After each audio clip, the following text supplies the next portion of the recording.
အတွဲလေးကိုကျွန်တော်မိတ်ဆွေတွေလိုချင်နေဆိုရင်အပီးကြီးဈေးနှုန်းလေးကကျွန်တော်ဒီ86သိန်းနဲ့ရမှာပဲဖြစ်ပါတယ်ခင်ဗျ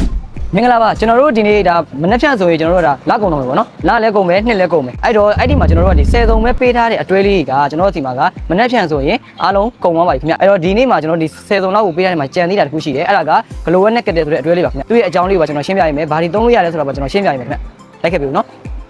Okay 10တုံးထဲမှာကျွန်တော်ဒီ Global 6K နဲ့ battery ကကျတော့ကျွန်တော်ဒီ Catel မှာ328ဒီတွဲလေးကိုကျွန်တော်မိတ်ဆွေတီးပြီးသားပဲပေါ့နော်ထွေထူးကျွန်တော်ရှင်းပြစရာမလိုဘူး inverter ကကျွန်တော်အာမခံ2ရပေးတယ် battery ကကျွန်တော်အာမခံ5ရပေးတယ်ကျွန်တော်တို့ဒီတွဲမှာကျွန်တော်တို့ဒီ battery က15000 watt hour ရှိတယ်ဗျာတကယ်တမ်းသုံးလို့ရတာကကျွန်တော်ဒီ12000 3000လောက်ပဲကျွန်တော်တို့သုံးလို့ရတယ်အဲ့တော့အိမ်ဝတ်တစ်ကောင်ကိုကျွန်တော်တို့ကဒီ10နာရီကျော်ခံတယ်တစ်ကောင်ဝဲလို့ကျွန်တော်တို့ကဒီ8နာရီလောက်ကောင်းကောင်းသုံးလို့ရတဲ့အတွဲလေးပေါ့နော်ဒါမှမဟုတ်ဘဲနဲ့ကျွန်တော်အိမ်မှာမသုံးဘူးကျွန်တော်ဒီရုံငန်းတွေမှာသုံးနေတယ်အဆင်ပြေတယ်နောက်ပိုင်းမှာကျတော့ inverter က solar 2 swing ပါတဲ့အတွက်ကြောင့်ကျွန်တော်တို့ကဒီ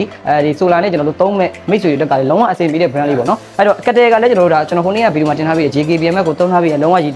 အရှိမှလည်းကျွန်တော်ဆက်ခွဲမှာလည်း battery ရဲ့ ampere ဘယ်လောက်ရှိလဲ body ဘယ်လောက်ရှိလဲအားလုံးကျွန်တော်ကြည့်လို့ရတယ်အဲ့တော့ဈေးနှုန်းအဖြစ်ကလည်းကျွန်တော်တန်တယ်ဒီအတွဲလေးကိုကျွန်တော်မိတ်ဆွေတွေလိုချင်နေဆိုရင်အပီးကြီးဈေးနှုန်းလေးကကျွန်တော်ဒီ86သိန်းနဲ့ရမှာပဲဖြစ်ပါတယ်ခင်ဗျကျွန်တော်ဒီ inverter ပါမယ် battery ပါမယ်ပြီးတော့ကျွန်တော်ဒီလာဆယ်မဲ့ installation လက်ခပါမယ်ပြီးတော့ရင် accessory ပါမယ်အားလုံး PC ကိုမှကျွန်တော်တို့86သိန်းနဲ့ဒီလာထဲမှာဝယ်ပါခင်ဗျ10သုံးပဲကျွန်တော်တို့ပေးထားတဲ့အတွဲလေးကကြံသေးတဲ့အတွက်ကြောင့်ကျွန်တော်လာပြပြပါပေါ့နော်အဲ့တော့ကျွန်တော်ရဲ့အမိတ်ဆွေတွေဒီ inverter battery အကြောင်းလေးကိုသိချင်နေဆိုရင်ကျွန်တော်တို့ဒီ page ကနေကျွန်တော်ဒီ mail လို့ရတယ်ဖုန်းလေးဆက်ပြီးတော့လည်းအသေးစိတ်မြင်နိုင်မယ်ခင်ဗျဒီလာထဲမှာဝယ်သေးခြင်းနဲ့ဘာလို့ဒီရှေ့လိုက်ကြရင်ကျွန်တော်တို့ကဈေးတွေကအကုန်လုံးပေါ့နော် battery inverter တွေအကုန်လုံးကဈေးပြောင်းနိုင်ခြင်းများတယ်အဲ့ဒီအတွက်ကြောင့်ကျွန်တော်တို့ဒီအတွဲလေးကိုဝယ်ပြီးအပိပါအောင်လို့ကျွန်တော်လာပြောတာပါခင်ဗျကျေးဇူးများတင်ပါတယ်